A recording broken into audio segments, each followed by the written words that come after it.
Hello viewers, আসসালামু আলাইকুম। সবাই কেমন আছেন?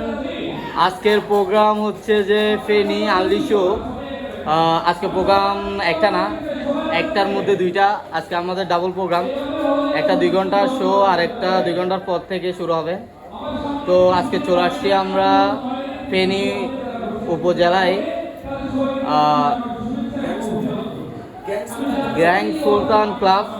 এখানে আমাদের সাথে আজকে আছে যে মিষ্টি মেয়ে কুইন লাকি, তারপরে আছে আমাদের নিউ আর্টিস্ট ঝিনু, তারপরে আমাদের আরেকটা ঢাকা থেকে আগত রিনা, তারপরে আর বারিয়াটের বিখ্যাত শিল্পী সাফুদ্দিন। আর আমি তো আছি ব্যাকগ্রাউন্ডে, আমি হারুন। তো আপনারা সবাই লাইক কমেন্ট শেয়ার করবেন, সাপোর্ট করবেন, আমাদের পাশে থাকবেন। আমাদের আশা আপনাদের ভালোবাসা। আর লাইভে যদি আসি অবশ্যই লাইভটা দেখবেন, শেয়ার করবেন, কমেন্ট করবেন।